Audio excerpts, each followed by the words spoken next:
Shalom, Bapak Saudara sekalian, para pemirsa Aruna Berjulukito Asia Channel dalam tayangan E-Wisdom setiap hari Kamis pagi hari. Saya berdoa Bapak Ibu terus dalam kondisi sehat dan diberkati Tuhan. Nah Bapak Ibu, dalam kehidupan kita sehari-hari tentu saja tidak lepas terkait dengan hubungan kita dengan orang lain.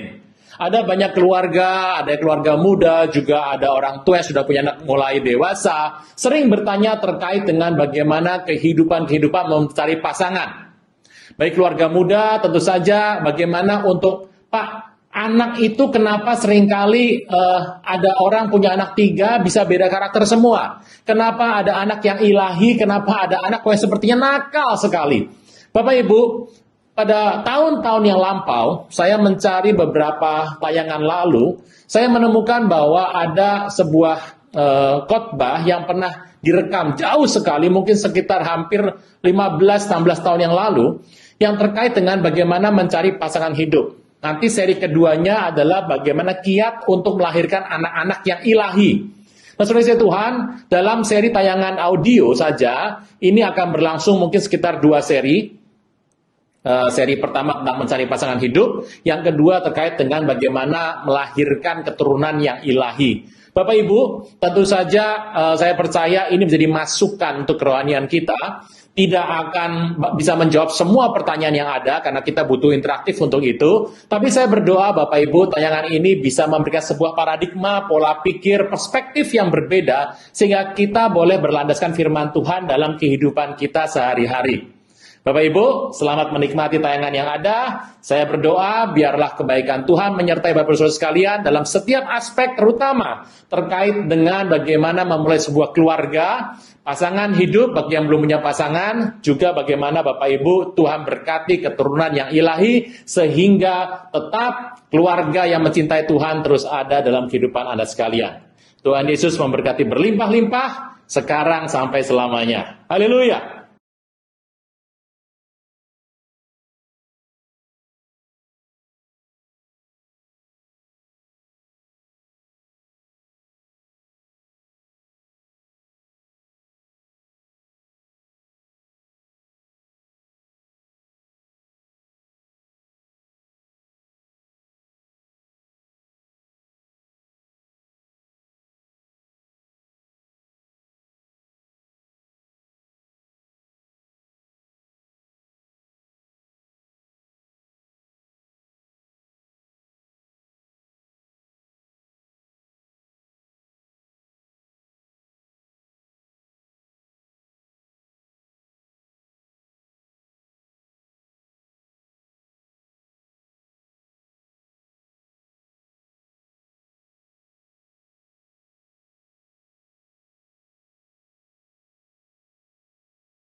Shalom, saudara sekalian. Oke, saudara kasih Tuhan, hari ini topik yang saya mau bagikan setelah bergumul tadi malam, ada 2 topik yang saya ingin bagikan. Pertama tentang malaikat, kedua tentang love, sex, and dating. Timbang-timbang soal malaikat, akhirnya saya putuskan hari ini saya mau bawa mengenai love, sex, and dating. Dan ingat, nomor 1, tidak ditujukan untuk yang sudah memilih hidup selibat. Jadi yang Tuhan sudah memanggil saya untuk tidak menikah seumur hidup saya. Loh, mohon maaf, ini khotbah bukan buat Anda. Dengar boleh gitu ya. Selibat itu tidak menikah artinya. Ya, loh siapa tahu kan ada. Oh, kita nggak bisa 7 orang kan, betul kan? Iya. Jadi khotbah hari ini tidak ditujukan pertama untuk mereka yang sudah mendapat panggilan untuk hidup sendiri. Kedua, dia tidak hidup sendiri tapi telah sendiri. Entah pasangan sudah meninggal dan memutuskan tidak akan menikah lagi. Ini juga bukan buat Anda. Yang ketiga, khotbah ini ditujukan bukan untuk fansnya Britney Spears. Membuat yang SMP ke bawah maksudnya. Entah, itu udah nggak dengar begini. Ada 3 love, sex, and dating. Jadi hari ini saya nggak bahas seks. Karena ada yang di bawah 17 tahun. Nanti satu hari kita akan bikin undangan khusus untuk membahas soal seksnya saja. Kita juga nggak membahas mengenai dating. Nggak. Date itu masing-masing saudara punya leluasa sendiri, betul tak?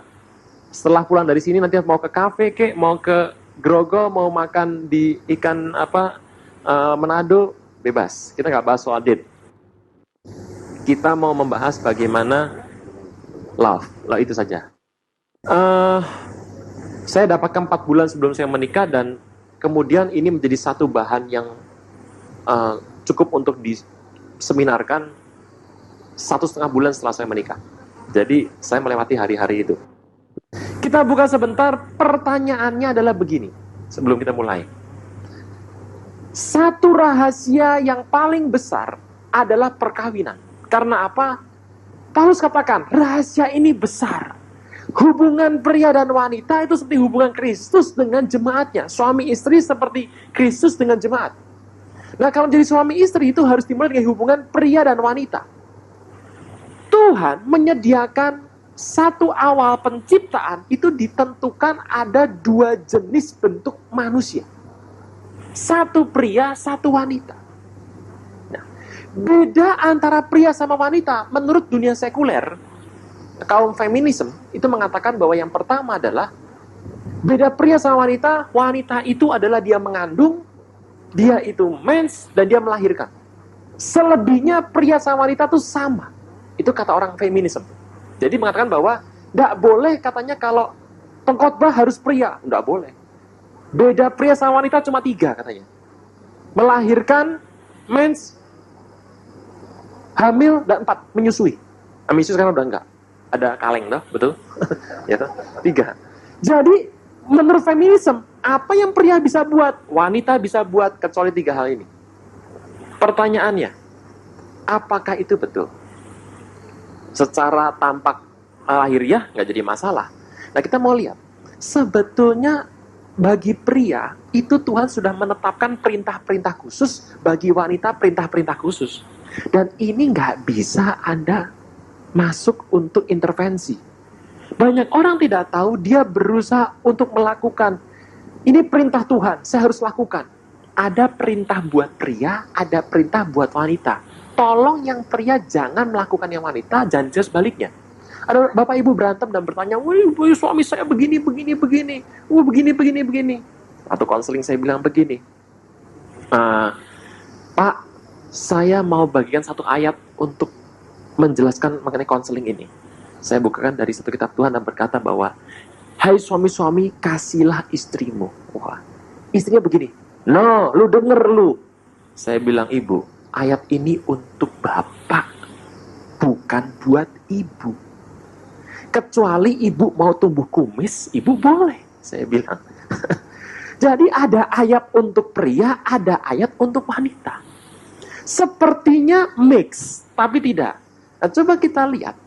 Saya mau bagi sedikit saja untuk yang pria apa, yang wanita apa, secara cepat. Nanti kalau ada waktu yang baik, satu ketika kita akan bahas lebih lengkap lagi. Nah, pertama kita akan melihat dulu dalam Kejadian 2 ayat 15 sampai ayat 17. Pertama kali Tuhan menciptakan pria, belum ada wanita. Jadi hari itu ini ayat buat pria. Halo para pria, dengar baik. Urusan orang disebut pria, disebut wanita, itu cuma di bumi. Di surga orang tidak kawin mengawinkan. Ada pendeta bilang gini, di surga orang nggak punya alat kelamin. Saya nggak bisa jawab, karena begini, Alkitab berkatakan bahwa di surga orang hidup seperti malaikat, tidak kawin, tidak mengawinkan, betul nggak? Matius 22 ayat 30, orang Saduki bertanya pada Yesus, ada perempuan kawin sama pria, prianya mati, nggak punya anak, adiknya kawin, ya. 7 menikah kawin sama perempuan itu tidak punya anak, mati semua. Orang Saduki tanya, siapa suaminya? Orang Saduki tidak percaya kebangkitan. Orang Saduki tidak percaya kebangkitan. Dan apa yang dibuat Tuhan Yesus, dia bilang begini, kamu sesat. Manusia hidup di surga seperti malaikat, tidak kawin mengawinkan. Jadi urusan ketemu dari mata atau turun ke perut, ya. Biasanya, nomor 1 kalau mau menarik seorang pria, wanita dengar baik, pintar masak. Oh betul, cinta dimulai dari perutnya. Memaintain seorang laki-laki itu perutnya, maintain loh. Lah pertama kalau ketemu sih bisa dengan bondingan, bisa, betul nggak? Cat kuning hijau bisa menarik, tapi itu cuma pertama kali, itu salam perkenalan. Untuk maintain Anda harus jaga perutnya. Anda kasih yang enak semua, dia nggak akan lepas dari Anda. Percaya saya. Amin para pria. Kagak juga, Pak. Saya nggak minta pengaminan hari ini pokoknya. Kita lihat ayat 15. Ini untuk pria. Wanita dengar ini supaya wanita tahu ini bukan buat wanita. Tuhan mengambil manusia itu, Adam ya, menempatkan dalam Taman Eden untuk mengusahakan dan memelihara taman. Jadi waktu Tuhan mengambil manusia, di sana dikatakan ada satu a work to do. Ada satu tugas yang harus dilakukan. Tugasnya cuma dua, yaitu mengusahakan dan memelihara. Ini dua. Tugas seorang pria di mata Tuhan disebut pria berhasil, itu cuma dua. Satu, dia punya a work to do. Isinya mengusahakan dan memelihara. Yang kedua 16. Lalu Tuhan Allah memberi perintah pada manusia, semua pohon bla bla bla bla bla makan dengan bebas. Tetapi yang ini jangan, yang itu jangan. Pastilah engkau mati. Yang kedua, ada satu yang Tuhan tanamkan dalam diri seorang pria. Adalah satu order. Perintah. Di mana Tuhan meminta pria itu punya a will to obey. Kehendak untuk taat. Ini yang Tuhan minta dari pria. Pertama, a work to do, a will to obey. Yang ketiga Tuhan minta, ayat 19, lalu Tuhan membentuk dari tanah segala binatang hutan, segala burung di udara, dibawa pada pria, dia sudah lihat, dia tidak temukan pasangan. Kemudian ayat 22, dari rusuk diambil Tuhan, dari manusia dibangun seorang perempuan, dibawa pada manusia itu dan berkata, ini tulang, dagingku, segala macam. Dan ayat ke-25, mereka keduanya telanjang, manusia dengan istrinya itu, tapi mereka tidak merasa malu. Yang ketiga, Tuhan membawa wanita kepada pria.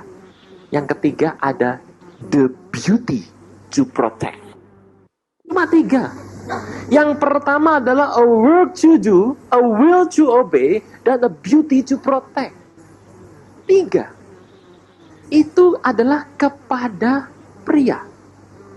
Jadi pria itu Tuhan minta itu saja.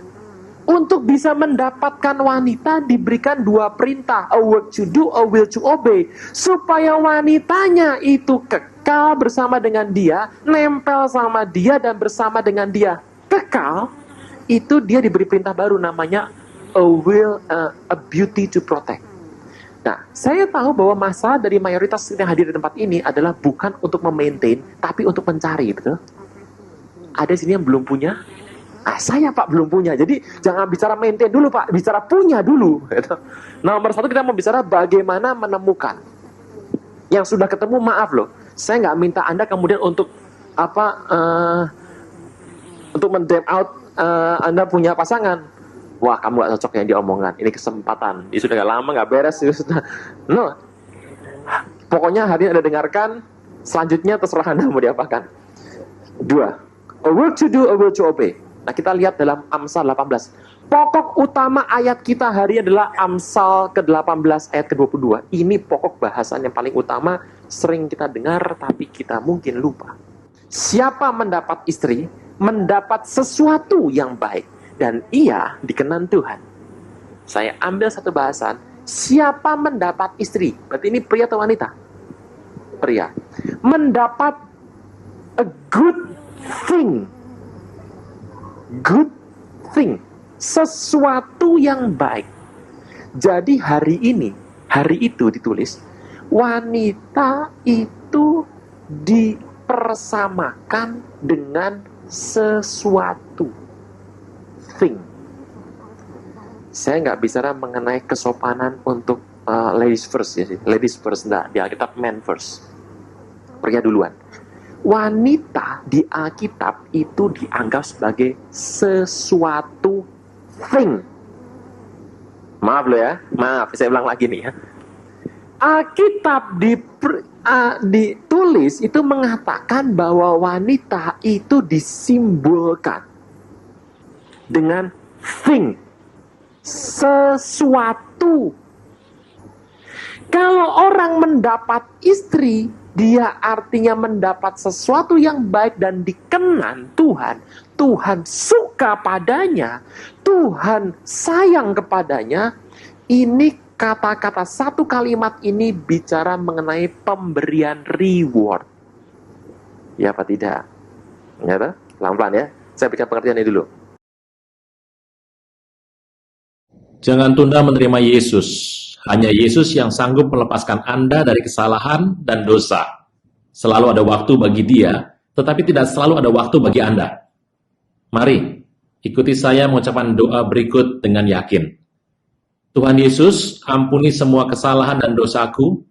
Saat ini dengan sadar dan rela, aku mengundang Engkau sebagai Tuhan, Raja, dan Juru Selamat hidupku. Terima kasih Tuhan Yesus untuk namaku telah dicatat dalam kitab kehidupan. Amin.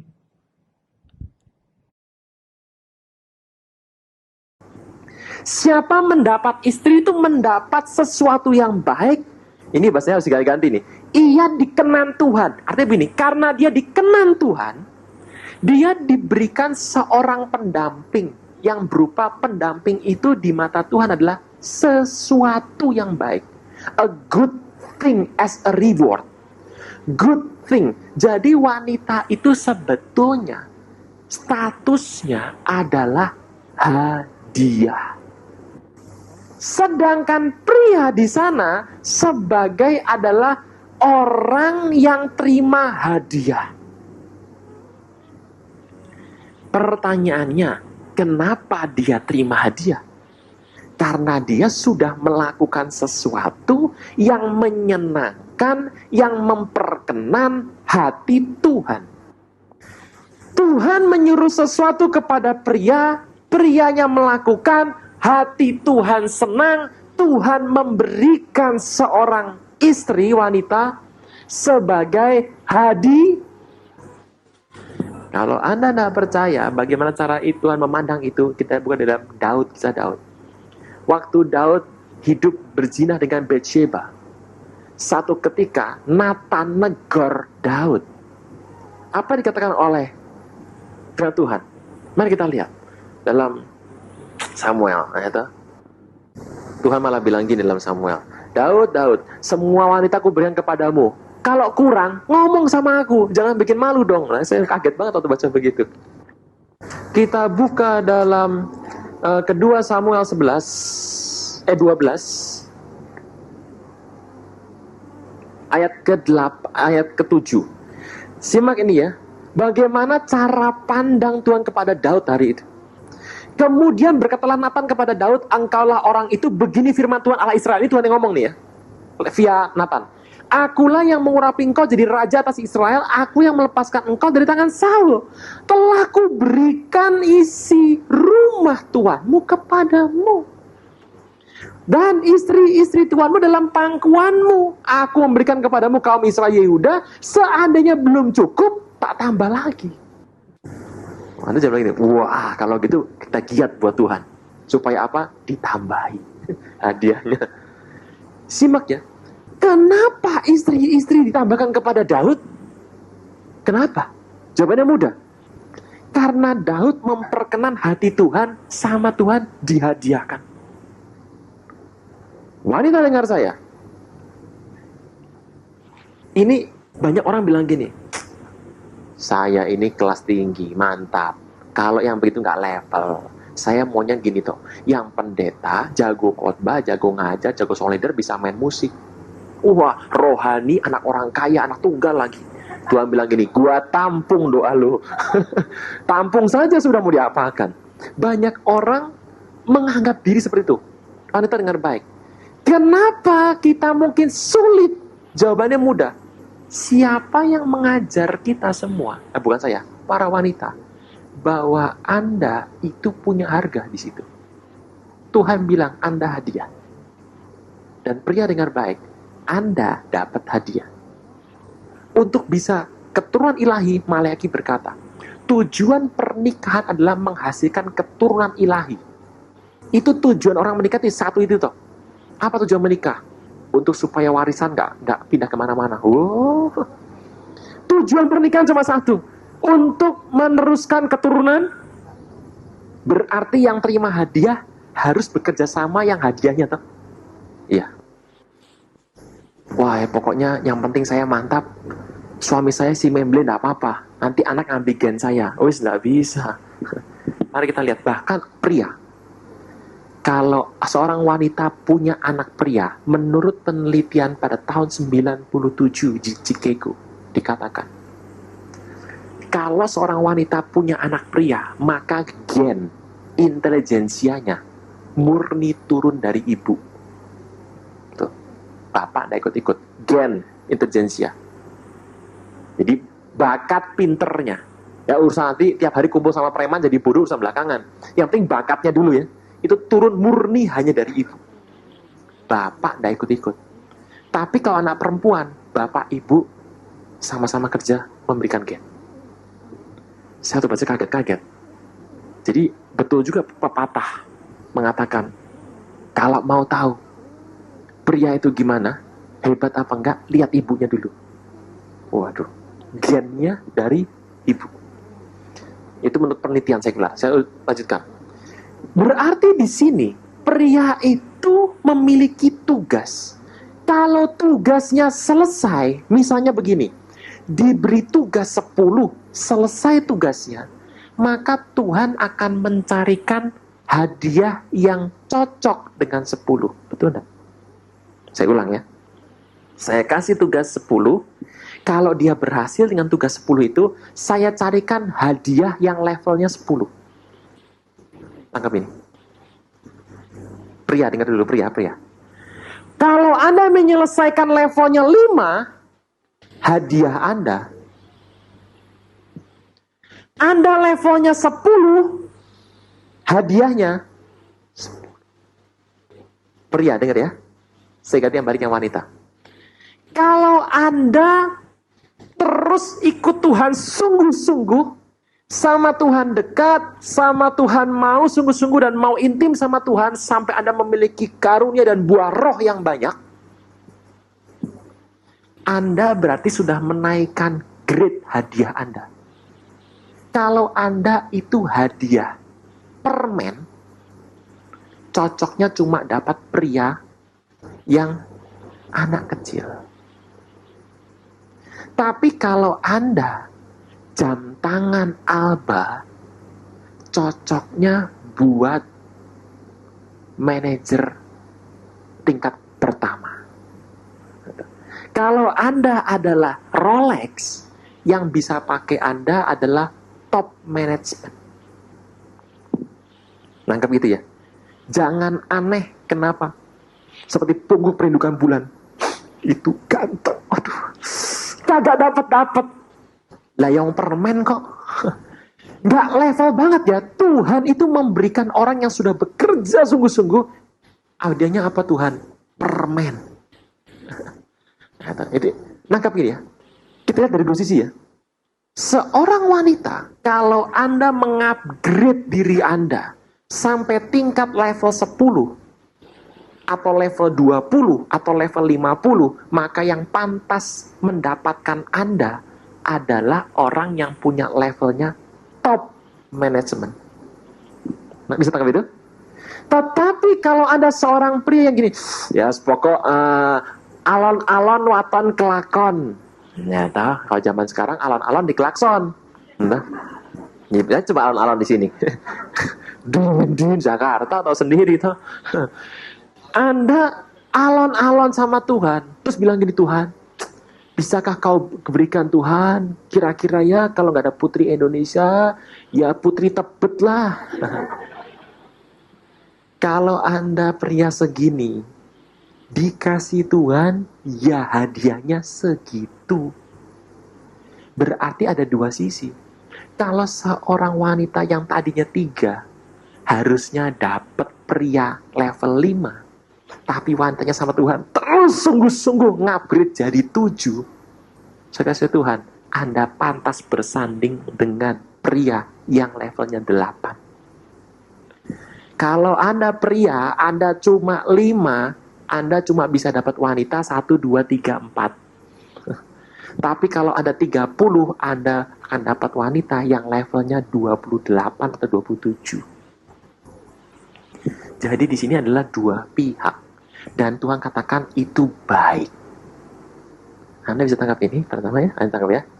Jadi sekarang begini saja. Pak, kok sampai hari ini saya belum dapat. Anda boleh cari dari Kejadian sampai Wahyu. Dari Kejadian sampai Wahyu Anda boleh cari. Kapan pernah Tuhan ajar kita berdoa minta pasangan?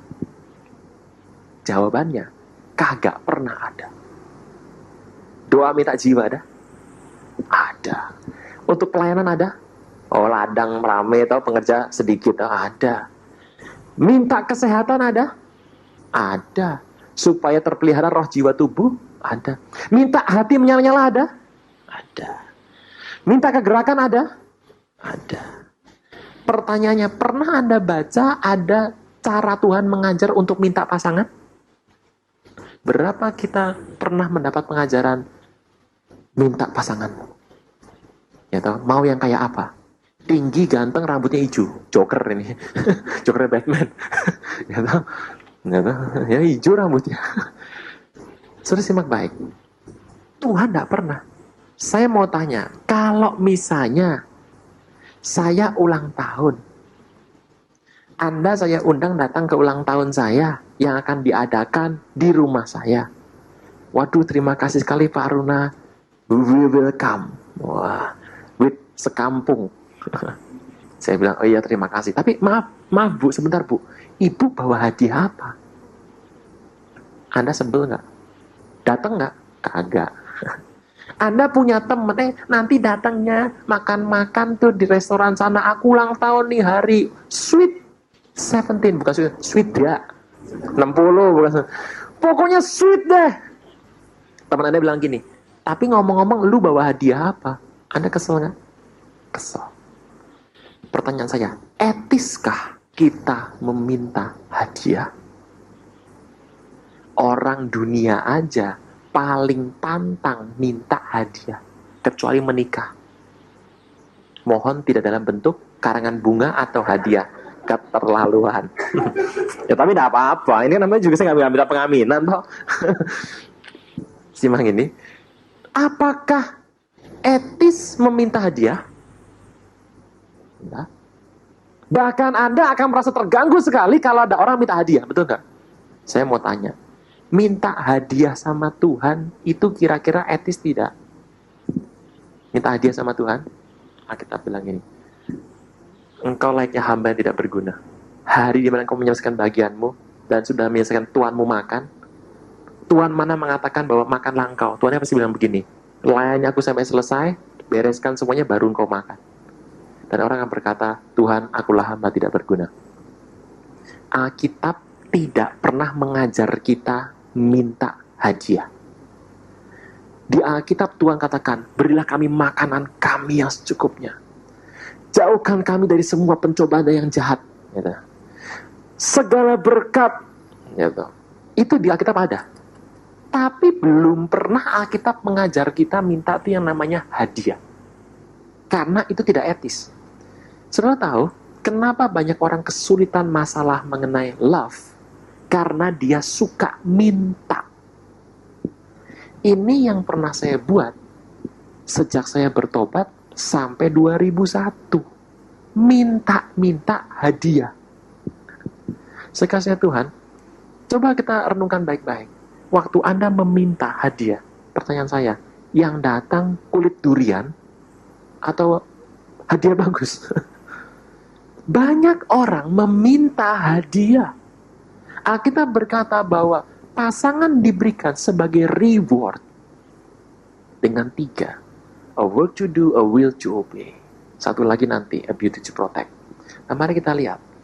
Jadi pertanyaannya pertama, ini pria dulu. Nah, kalau saya sebenarnya selalu pria dan wanita, sekarang pria dulu. Di Tomang saya cuma pria dulu. Habis itu wanitanya belum, 7 bulan kemudian. Sudah pada lupa. Pria dulu.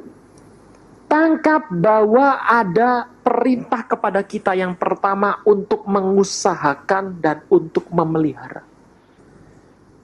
Pria itu dapat dari Tuhan namanya perintah supaya dia taat. Dan perintah itu isinya adalah sesuatu untuk mengusahakan dan untuk memelihara. Konteks pria di mata Tuhan disebut berhasil kalau dia mengusahakan sesuatu buat Tuhan. Dan dia memelihara apa yang sudah ada.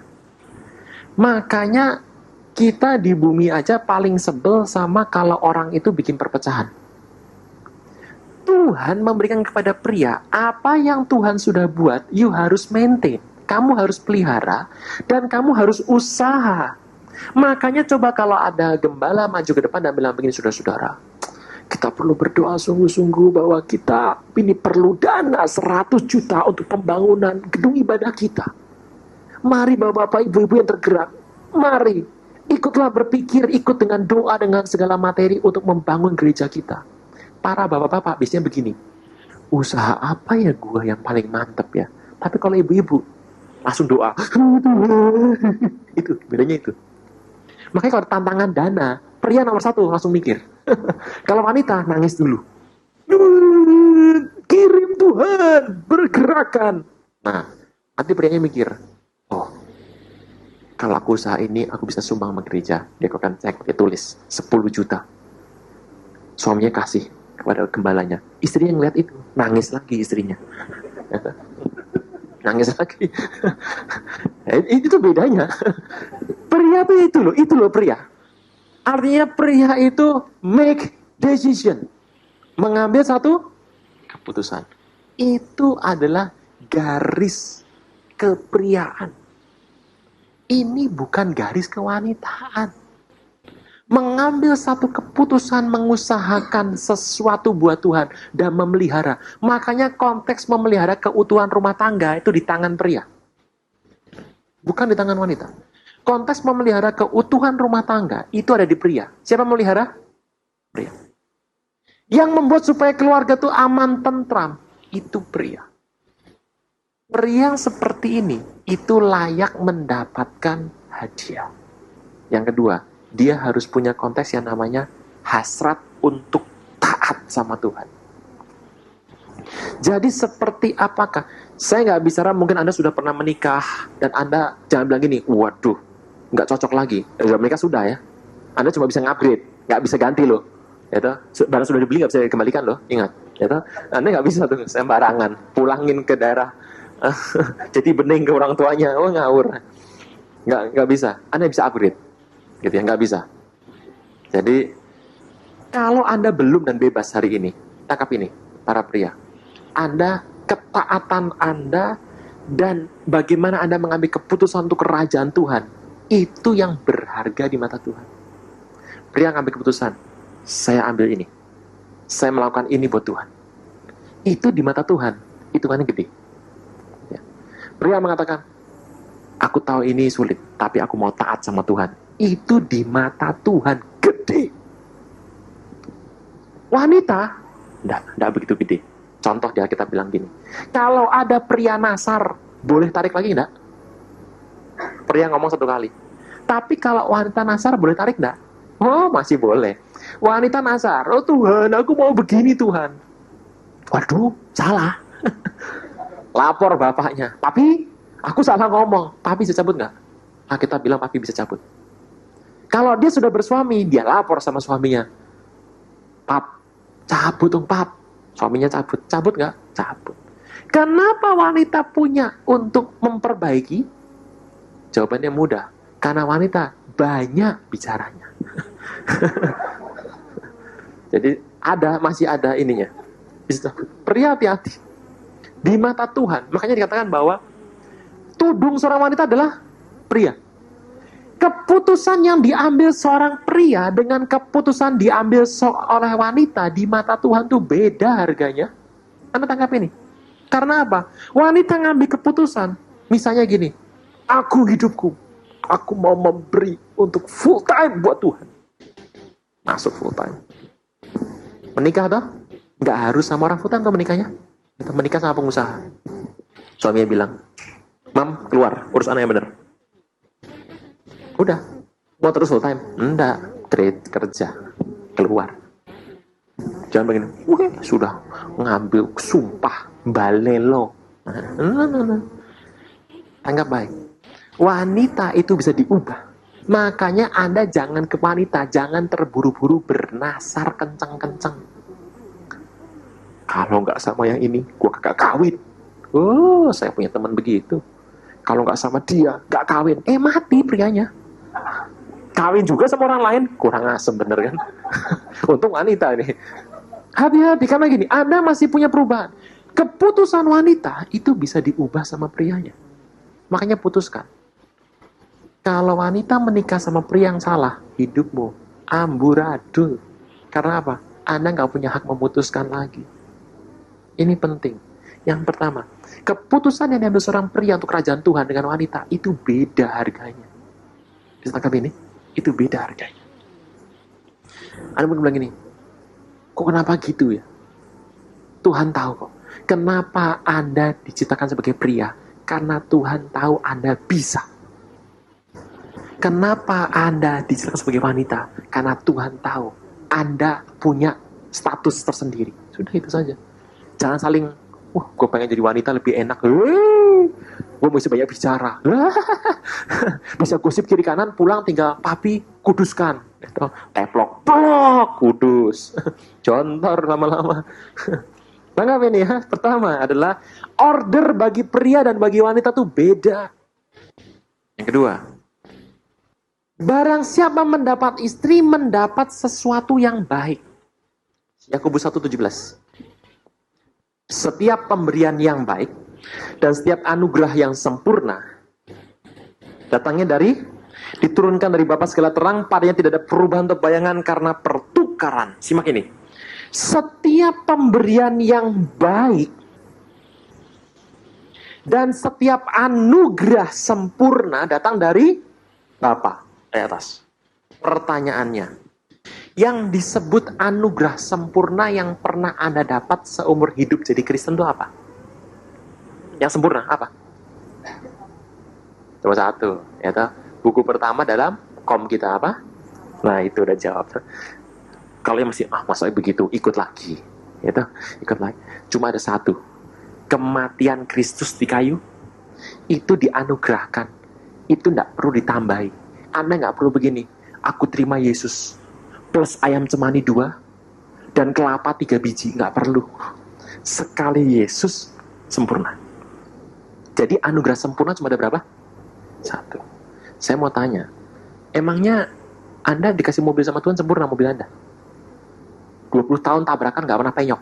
Wah, kacang jalanan gegat ya. Jagorawi sikat terus ya. Kayak kemarin. Nah, rumah Anda sempurna? 5 tahun lagi perlu renovasi cat. Pasti. Saya mau tanya, suami Anda sempurna?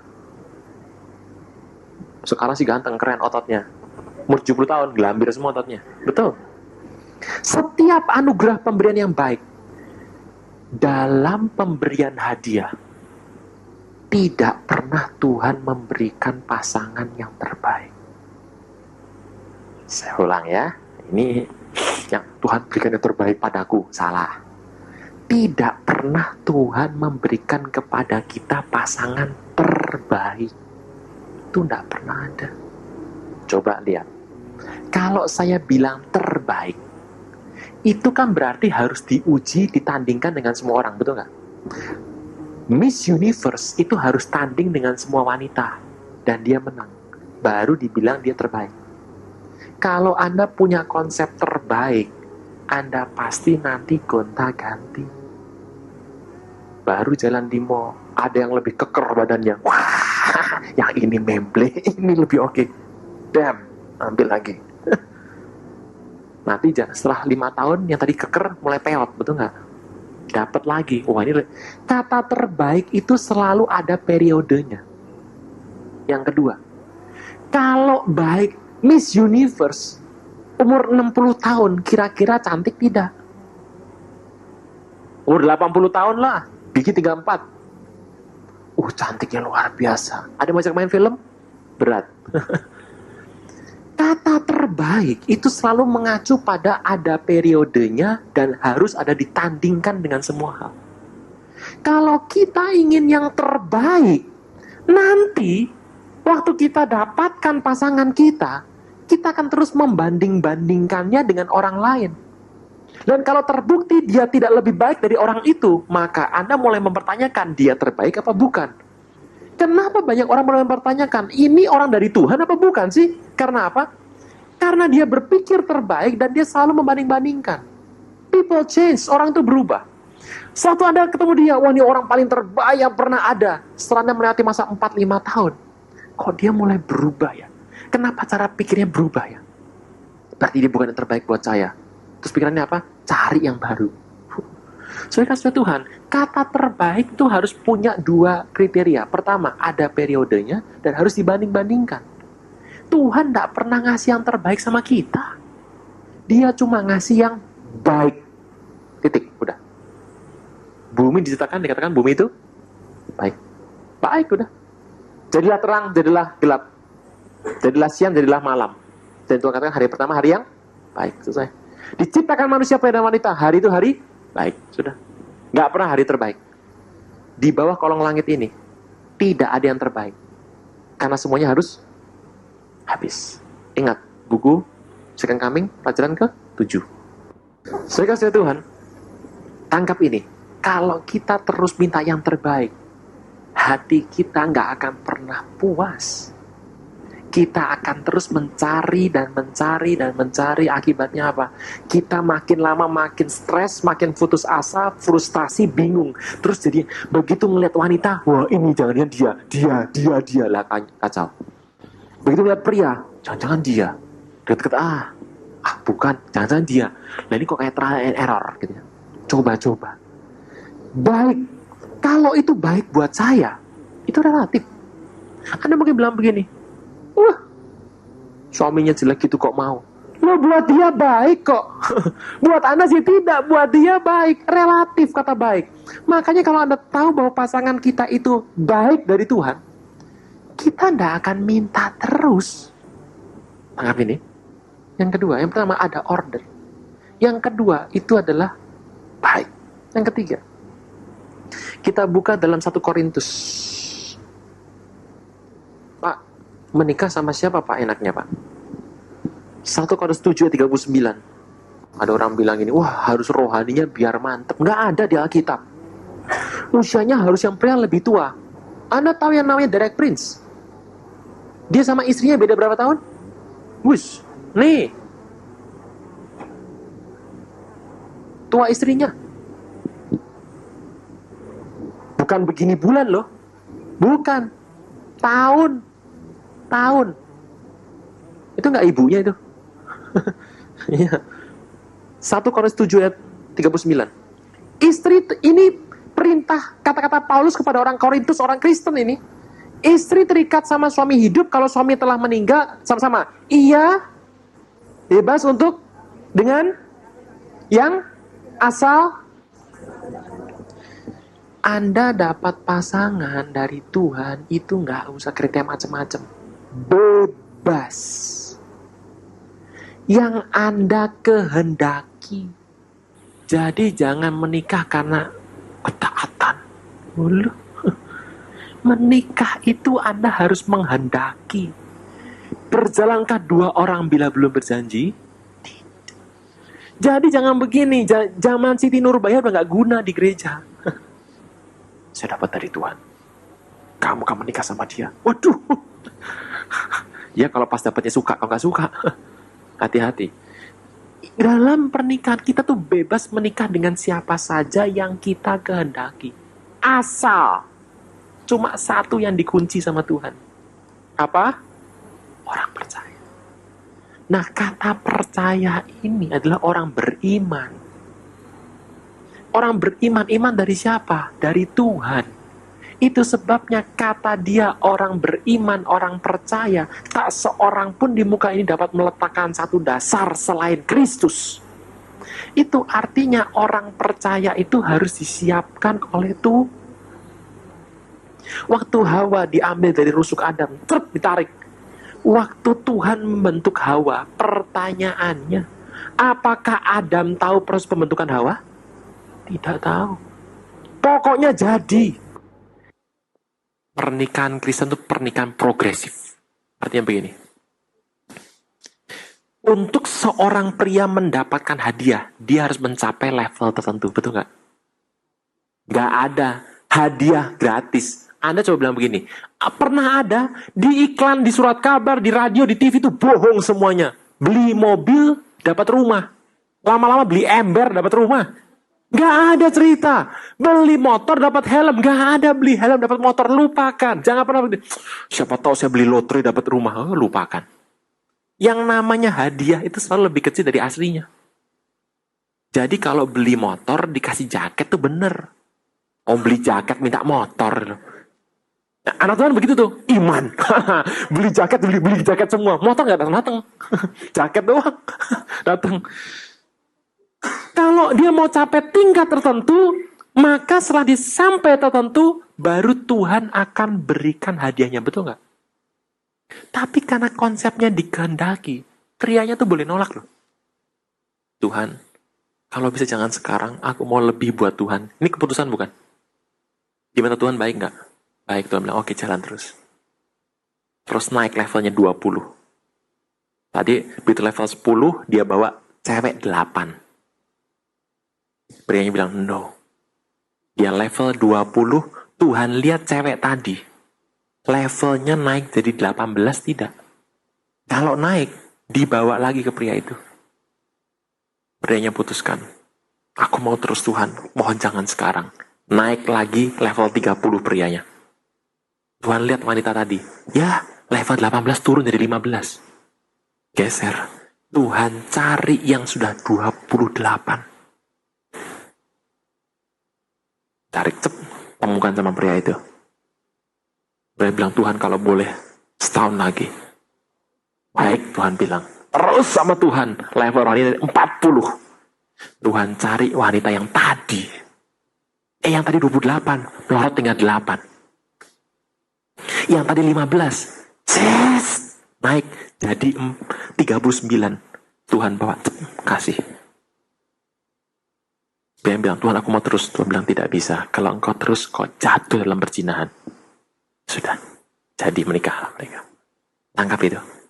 Setelah menikah, dikunci. Kerohanian wanita bergantung pada suaminya. Hati-hati. Anda gak bisa atau dulu sebelum menikah, urap-urapi. Setelah menikah bisa begitu. Siapa yang harus begini? Kecuali suami bilang, Mam atur. Nah itu baru begini-begini. Enggak ada suami lagi tidur. Kupus, biar sehat pap. Nggak ada. Hari itu Anda masuk dalam satu penundukan diri. Seperti kepada Kristus. Tangkap ini baik. Jadi nggak ada sekali ditentukan Siti kok akan menikah sama Bajrun. Dia pergi ke Jerman, Sitinya pergi ke Amsterdam. Oh dekat ya. Pergi ke Tegal. Puter. Menurut Feng Shui dia harus ketemu lagi. Lo ketemu lagi. Ding. Pernikahan Kristen pertemuan adalah progresif. Kalau Anda levelnya segini, hadiahnya yang cocok. Jadi jangan khawatir. Tuhan berikan pasangan tepat. Para pria dengar, sesuai dengan word to do, a will to obey. Wanita jangan takut, Anda dipertemukan pada pria yang level rohaninya cocok menerima Anda sebagai hadiah. Kalau Anda berlian, pasnya itu di tangannya pria. Sampai nggak ada pria pakai gini nggak ada, gitu ya. Kalau Anda emas, cocoknya buat taruh di sini, taruh di gesper, taruh di jam tangan, taruh cincinnya pria. Tapi kalau Anda cuma karet buat sol sepatu. Jadi Anda boleh pilih, gitu saja. Jadi boleh pilih. Jadi Anda mau ketemu dengan siapa? Itu adalah di mana Anda bersama dengan Tuhan. Mau kemana?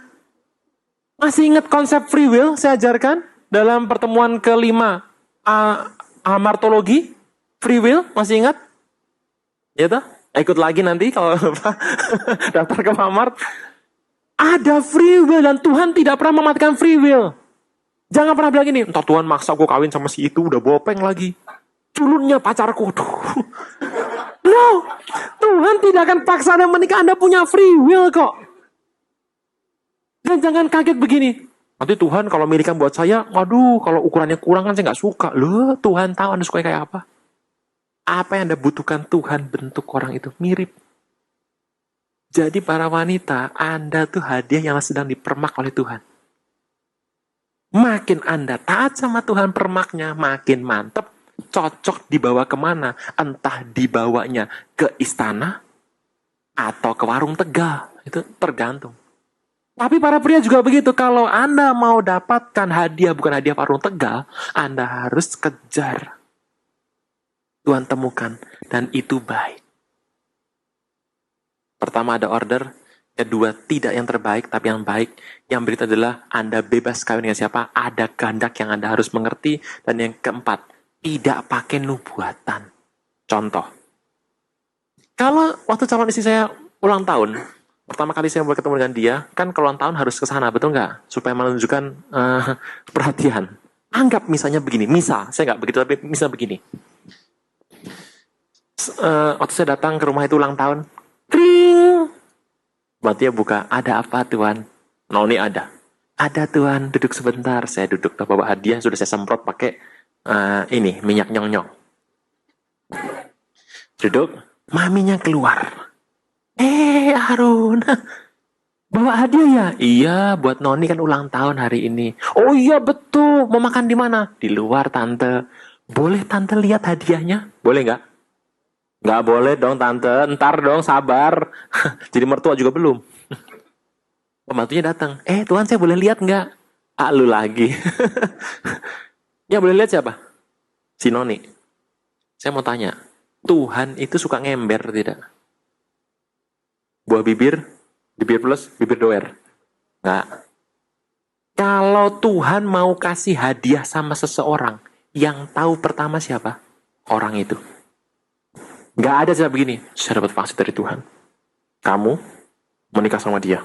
Ya, lepaskan yang sekarang, itu punya saya. Loh, ini terjadi banyak yang begini. Ini banyak ini. Itu banyak yang begini. Nubuatan nggak laku di sini. Anda boleh cari di Alkitab ada nggak? Banyak orang menikah karena apa? Ini banyak. Menikah kenapa? Ada apa orang nubuat sama saya? Pendeta nubuat sama saya, bisa menikah sama dia. Ya akhirnya kami membangun hubungan. Weteng tresno, jalan cukup kulino. Munculnya cinta karena kebiasaan ketemu tiap hari. Ya suka juga lama-lama tuh. Nggak ada rotan akar pun jadi lama-lama. Saya kasih Tuhan. Kalau Anda mau dapat, yang tahu pertama ya Anda. Jadi nggak usah begini. Saya tak konseling lah sama. Siapa tahu ada suara Tuhan. Hamba Tuhan cuma mengarahkan saja. Hamba Tuhan tidak pernah tahu siapa the real soulmate Anda. Gak pernah tahu. Itu hadiah. Itu eksklusif. Cuma Tuhan sama Anda yang tahu. Betul enggak? Kalau hadiah yang saya pegang, saya ecer kemana-mana. Kampung Jati Baru, lihat ini. Hadiah terbaik dengan minyak nyong-nyong saya berikan. Itu waktu si Noni terima. Udah nelongso. Kenapa? Hadiahnya sudah diecer kemana-mana. Ini hadiah dari perintah Tuhan. Kualitasnya mahal. Rahasia perkawinan rahasia besar. Makanya yang tahu pertama siapa? Ya kita. Dulu saya sering tanya sama orang. Sama seorang yang sudah senior. Pak, Bapak tuh kan pacaran 9 tahun. Putus, pacaran lagi 3 bulan, langsung menikah. Saya mau tanya ya Pak, itu tahunya dari mana? Serem bener kan? Dia bilang gini, ini satu perkataan yang saya rekam di kepala saya dan membuat akhirnya saya mengerti bahwa saya gak perlu bertanya lagi. Dia bilang begini, Aruna, you know it, you just know it. Kamu tahu, kamu bakal tahu deh, tenang aja. Hari kamu ngelihat kamu pasti tahu. Nah, saya mulai mikir kan, apa perlu mendengar suara Tuhan? Ini kan ikut SPTB ya. Pecenongan 231 4848. Apa perlu mengerti? Yang tahu ya Anda, selesai. Nangkap ini? Berikutnya. Kapan menikah yang terbaik atau memulai satu hubungan terbaik? Nah, kalau sini sudah semua ikatan ini. Amsal 24. Amsal 24. Kita akan melihat di Amsal 24 ayat yang ke-27. 2, 3. Selesaikanlah pekerjaanmu di luar. Siapkan itu di ladang. Baru kemudian dirikan. Mau dirikan rumah tangga. Nomor 1. Selesaikan pekerjaan Anda. Nomor 1 itu. Anda punya perintah apa? Selesaikan. Yang kedua, siapkan di ladang. Berikan itu kepada Tuhan, siapkan, buktikan bahwa Anda sudah siap. Jadi orang, Pak, kapan saya menikah? Ya mohon, yang SMA jangan. Itu peraturan juklak. Sisdur, sistem prosedur, petunjuk pelaksanaan juklak. Nah itu, kita nggak bilang. Pokoknya begini, selesaikan pekerjaanmu di luar, siapkan di ladang, baru dirikan rumah tangga. Jadi Anda masing-masing ini punya panggilan. Nah sekarang wanita, perintah pada pria tadi itu kan. Nah, pria harus mencapai itu dapat hadiah. Sekarang bagaimana soal hadiah? Bagaimana membuat hadiah makin indah? Wanita nomor 1, simak baik bahwa pertama kali Ribka, istri dari Samuel. Samuel nggak menikah. Samuel menikah. Samuel menikah. Ribka, istri dari Abraham. Bisa. Waktu pertama kali Ribka mau dipanggil menjadi seorang istri dari Ishak, pewaris konglomerat terbesar di muka bumi. Simak apa yang dikatakan oleh Tuhan. Bujang bilang gini, aduh ya ampun, Tuhan Abraham suruh saya pergi ke daerah-daerah kehidupan kami di masa lalu dan suruh cari istri buat tuan muda Ishak. Lah kalau salah pilih gimana? Tuhan bilang begini, "Nggak, kamu pergi ke sana, lihat ada cewek nanti nawarin kamu minum, gak cuma kamu tapi unta-untamu kasih minum." Pertanyaan saya, unta sekali minum berapa galon? Unta sekali minum 36 liter. 2 galon aqua. Gak ada di sini. Glukuk 2. Di sini ada perempuan pernah ngangkat galon aqua? Terpujilah nama Tuhan. Ya itu. Minimal minum 36 liter. Itu bukan aqua loh, air. Dan unta-untamu ku beri minum. Kalau orang kaya terkaya di daerah itu ngirim mau minang seorang anak bawa perhiasan banyak tuh untanya berapa? Anggaplah unta yang dibawa 10, minumnya 2 galon, 360 liter. Saya mau tanya, itu Ribka itu waktu nimba subur, gak ada yang namanya Grundfos, mesin tembak Shimizu. Wah, tarikannya kuat, tembakannya mantep. Wah, ada. Pakai tangan. Orang sebelah diontel dewe. Ambil. Berapa kali dia begitu? Jawabannya cuma satu. Wanita seperti itu dipilih bagi anak konglomerat terbesar di muka bumi. Nomor 1, para wanita, simak ini. Seorang yang tekun dalam kehidupannya. Maria dipilih Tuhan kenapa? Oh, jelas kelihatan. Itu.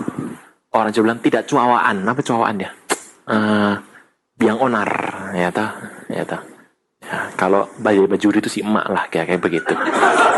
Kok tahu sih lo? Kalau gini kami tahu. Itu kalau suaminya Ribka pusing sudah.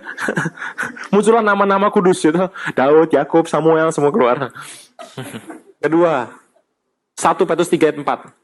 Cuma ini aja nih, mencapai gesekan berlian supaya jadi polanya bagus cuma 1 Petrus 3 ayat 4. Itu saja yang dipilih Tuhan. 1 Petrus 3 ayat 4. Terakhir ini. Mari kita lihat wanita. Yang disebut dengan wanita itu apa? Ini. Tetapi perhiasannya ialah manusia batiniah yang tersembunyi dengan perhiasan yang tidak binasa, yang kekal, yang berasal dari roh yang lemah lembut dan tentram, yang sangat apa sama-sama? Di kata lemah lembut. Lemah lembut. Lemah lembut itu meekness. Artinya adalah not to be provoked. Wanita itu kalau mau menjadi satu hadiah yang bagus, nomor 1, dia tekun. Yang kedua, dia, cuma 2 ini saja Tuhan minta. Tidak terprovokasi. Dan tentram. Tentram itu artinya apartatos. Not to provoke. Tidak memprovokasi. Tolong kembalikan dari kita para wanita dengar baik. Masukkan dalam hati Anda. Cuma 2 yang Tuhan minta. tidak memprovokasi dan tidak terprovokasi. Itu yang Tuhan minta. Aptartos. Wanita kalau lagi duduk ini, ada cewek lewat. Muda, moleh, bondingan, putih, wangi, kaya, toko emas jalan, gerenjeng-gerenjeng. Lihat. Sombong banget. Gak ngapa-ngapain, cuma lewat doang lu padahal. Ngerti? Terprovokasi dia. Gak ngapa-ngapain, cuma orang lewat biasa kok. Dasar sombong. Orang lewat biasa. Itu namanya terprovokasi ya. Nah, ya, itu terprovokasi. Sana beli apa pakai, sini beli apa minta, itu tuh terprovokasi. Dia terprovokasi. Ciri hadiah yang bagus itu dalam dua hal ini. Tidak terprovokasi, not to be provoked, and tidak memprovokasi. Lu tahu nggak? Ya emang ya orang begitu, emang dulu begitu. Aduh, baru tahu ya. Jangan gaul sama dia mah, aduh, ngutangnya banyak. Ya kan? Ngomong gak usah dipegang, hati-hati. Dia memprovokasi. Anda boleh tanya, siapa fans berat dari telenovela, sinetron, dan gosip-gosip entertainment? Wanita. Gitu. Bapak kalau dikasih tahu, siapa tuh? Nah, gitu-gitu ya. Kenapa? Bapak punya urusan sendiri soalnya. Di kantor punya urusan sendiri biasanya. Yang sama dosanya juga sebetulnya. Kadang-kadang suruh pelayanan tidak mau, itu apa nggak mau.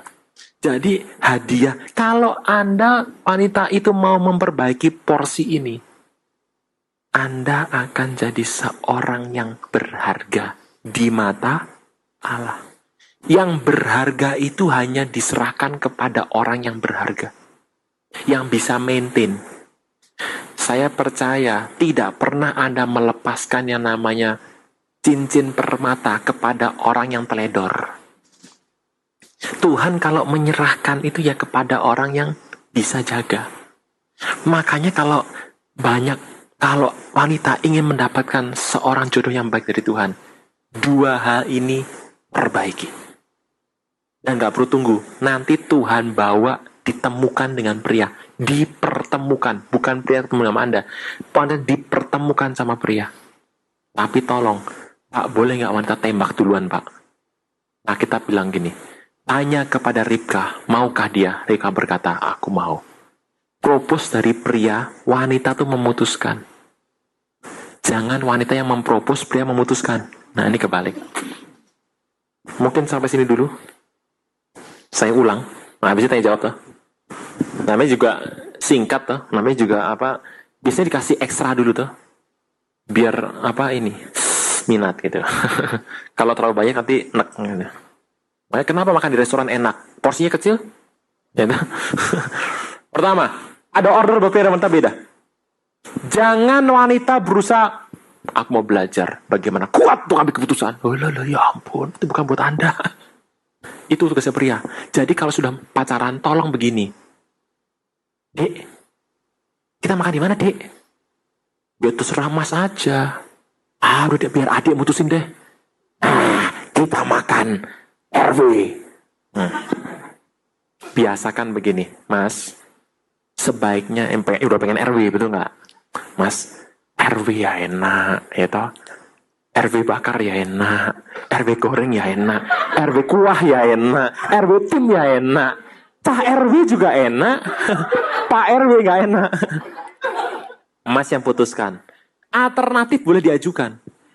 Tapi siapa keputusan? Si RW. Pria yang ngambil. Nangkap itu? Oke. Jadi yang pertama adalah jangan berusaha nyebrang ngambil. Jangan. Percuma. Anda gak nambah apa-apa. Saya harus jadi orang yang kuat. Saya harus ikhtiar. Kenapa? Suami saya ini soalnya memble nih. Saya harus yang kuat. Saya beritahu. Anda membalik. Tidak mengset perintah Tuhan begini. Set your family in order. Urutan kekuasaan, otoritas harus diatur yang benar. Ini memble nih, saya harus yang tampil prima. Saya beritahu, Anda gak bakal bahagia. Mungkin bisa di mata orang, Anda berhasil secara materi, Anda berhasil, tapi keputusan harus di tangan. Ya. Wanita cuma dua, not to be provoked and not to provoke. Tentram dan lemah Itu ciri cuma itu aja. Itu berharga di mata Allah, itu aja. Kebanyakan kita enggak, wah, nanti aku mau ini, mau itu, mau ini. Wah. Anda boleh buat Tuhan. Tapi dalam hati Anda tetap yang nomor satu adalah dua hal tadi. Para pria nomor 2. Tidak pernah terbah. Jangan kejar yang terbaik. Alkitab bilang begini, Tuhan, aku akan sungguh-sungguh buat Tuhan. Hadiahnya apa, Anda nggak perlu tahu. Nggak perlu tahu. Jangan belum-belum sudah minta hadiah dulu. Tuhan, suamiku nanti anak konglomerat bukan? Bukan, anak pengusaha pete. Pusing. Ada tuh teman saya begitu. Kalau datang tanya dulu, lu kalau jalan-jalan bisa naik apa? Nah, motor. Ya nggak apa-apa sih. Sekali doang pergi, habis itu nggak lagi. Hati-hati. Ya, kita boleh mulai logis berpikir, tapi yang pertama tidak terbaik, hanya baik. Supaya Anda dipuaskan, udah itu saja. Ketiga, Anda bebas kawin dengan siapa aja yang Anda kehendaki asal orang Jadi nggak usah macam-macam pilih, wah ini beda sekian tahun, boleh nggak? Bebas. Yang penting saling mencintai dan menghendaki dua-duanya. 4, tidak pakai nubuatan. Yang tahu siapa? Apa arti konfirmasi? Saya sudah dapat, saya minta dikuatkan, betul nggak? Itu konfirmasi artinya. Kalau ada cari, itu mengonfirmasi. Artinya sedang mencari itu. Search, lain. Bukan confirm itu mah. Yang terakhir, kapan? Anda harus selesaikan pekerjaan, siapkan di ladang. Itu saja dulu pembukaannya. Sampai sini. Selesai. Oke, mungkin 15 menit saja. Kalau ada yang mau tanya sesuatu, kita masuk di topik ini saja dulu. Nanti datingnya akan saya lanjutkan kalau ada waktu. Seksnya belakangan. Monggo, Bu. Mintalah akan diberi. Oke, pertama. Minta akan diberi.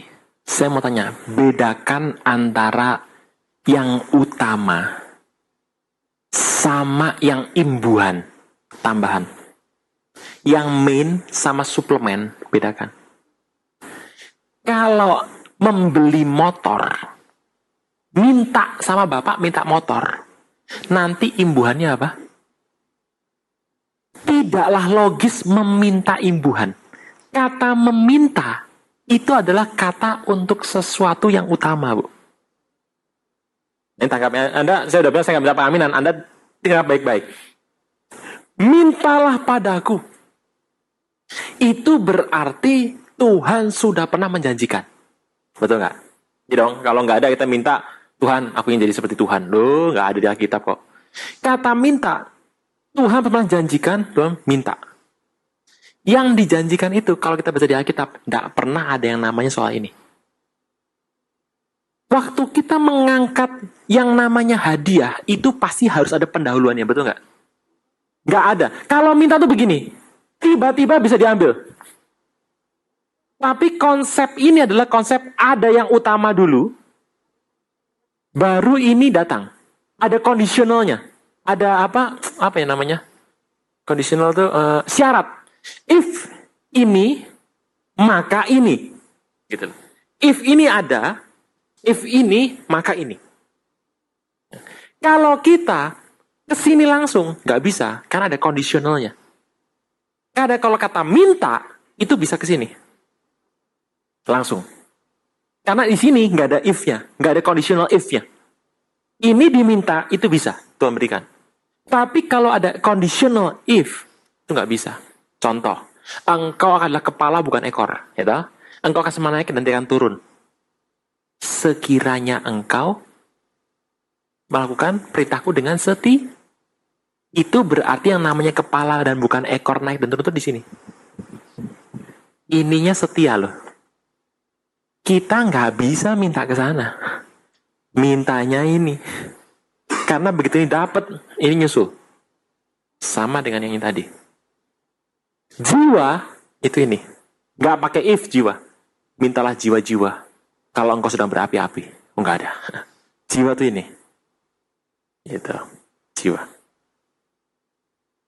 Pelayanan, tuh ini. Nah, banyak orang pelayanan taruh di sini, ya toh. Nanti kalau sudah rohani, ya toh, sudah rohana, ya toh, sudah rawana, ya toh. Ininya sudah macam-macam. Pelayan tuh di sini, pelayanan bukan ini, pelayan tuh ini. Minta ini dapat. Kenapa? Minta sama Tuhan yang pekerja. Karena ladang itu luas. Itu di sini, pelayanan itu di sini. Jiwa di sini. Minta apa ya? Kekuatan itu di sini. Iman itu di sini. Gitu. Apalagi? Buah roh, karunia roh itu di sini. Nah, saya mau tanya, emang karunia roh berkembang karena apa? Anda nggak bisa ngomong, setelah aku melakukan ini akan dapat karunia. Oh, nggak bisa dibeli, karunia itu di sini semuanya. Keselamatan itu di sini. Ini bukan ini. Jadi kalau minta yang ini, Bu. Kalau konteks yang tadi saya bahas, yang ini. Jadi harus ada ininya. Nah, ini adalah perintah. Kira-kira begitu. Yang kedua, mengukur seorang wanita, rohani nggak rohani. Orang Kristen dari mata ngelihatnya. Kalau dia aktif, Senin hadir di kom, Selasa di Advan, Rebo di kom lagi, Selasa di Advan. Gitu. Kamis di SPTB, Jumat di FA, Sabtu di sini, abis dari sini pindah ke Youth, gitu. Gitu. Minggu 5 kali di 5 gereja berbeda. Rohani, oh bukan. Kerohanian yang berharga di mata Tuhan itu dilihatnya dari porsi tadi itu. Di porsi tadi itu. Contoh. Saya sesentuh tanya, setelah saya menikah saya tanya sama istri saya mau ngakurkan bener nggak yang saya dapetin dengan yang Tuhan dapatkan? Saya tanya sama dia. Sebenarnya dulu kan kamu nggak bertobat, tapi kamu kan suka mengenai kekristenan toh? Iya. Saya mau tanya, harapan kamu apa? Dari kecil, karena dia melihat bahwa lingkungannya dia itu lingkungan yang orang yang tidak ikut Tuhan, hidupnya tidak ikut Tuhan. Dia punya satu harapan dari kecil sampai dia dewasa. Dia pengen punya suami, hamba Tuhan, pendeta. Dia nggak bilang ini Tuhan, mau orangnya seperti apa? Mau apapun yang penting itu dia minta karena tidak tahuan, betul nggak? Oh zaman sekarang pendeta konyol banyak, betul nggak? Ya. Cuma dia ada kerinduan, hati dia cuma satu. Dia nggak lihat bentuknya kayak apa, mau dia orang kayak apa. Yang penting satu, hamba Tuhan. Dengan konteks konsep hamba Tuhan menurut dia ya. Jangan konsep hamba Tuhannya kita loh. Hamba Tuhan kita ini macam-macam nih, gitu. Hamba Tuhan yang mana nih banyak. Konsep dari orang yang tidak dekat dengan Tuhan, dia punya konsep dari kecil itu. Oh, saya tahu. Banyak kenapa kita sulit, karena kita gini. Aku mau yang begini. Ya. Kita menentukan sendiri hadiah kita. Nah, ini. Kira-kira begitu. Ya, jadi, ukurnya bukan dari ukur luar ya. Tapi ukur dari dalam. Yang dua tadi. Not to provoke sama lemah lembut tentram. Itu nggak bisa dilihat itu. Nggak bisa dilihat sama sekali. Oke. Kira-kira itu. Ya. Ibu. Perempuan Sunda. Ya, Hosea. Ya. Itu perintah Tuhan tuh. Oh, saya nggak bilang selevel loh. Oh, tadi cerita saya adalah 30, 28, 27 gitu. Saya bilang apa? 40 ada 38. Saya nggak bilang 40, ada 42 loh. Enggak loh. Itu perintah Tuhan. Suruh ngambil. Ingat, seorang nabi hari itu, zaman dulu sama nabi sekarang beda. Kalau nabi sekarang, itu kenceng, itu lonjoknya kenceng. Lu mati lu. Hadir, nggak hadir, awas lu. Tuhan marah. Wow, kenceng ini. Kalau nabi dulu nggak. Nabi zaman dulu, kalau mau bernubuat mengenai kejatuhan Israel, dia ngalami dulu. Misalnya begini. Israel dengar baik. Tuhan akan membuang engkau karena engkau tidak taat sama Tuhan selama 70 tahun. Dan 490 tahun.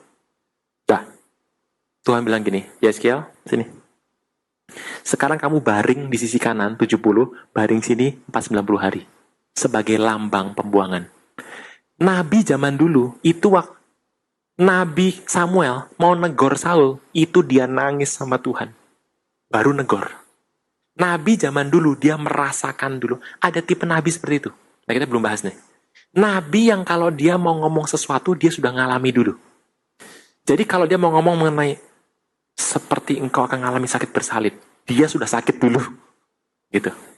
Nah, karena Tuhan ingin membuang Israel dan nanti mengambil Israel kembali, seperti dia nanti punya perempuan Sunda, udah Sunda diambil, nyeleweng lagi, ditendang suruh ngambil lagi. Nah, itu mirip. Jadi, zaman sekarang ada nggak nabi kayak gitu? Ada. Ada nabi kayak gitu. Dan itu nggak banyak. Nabi yang kalau dia mau ngomong sesuatu, dia ngalami fisik duluan. Itu nggak enak. Ada itu. Ini pola pelayanan berbeda, Bu. Zaman sekarang nggak ada yang mau jadi nabi kayak gini, betul nggak? Yang paling zaman sekarang begini.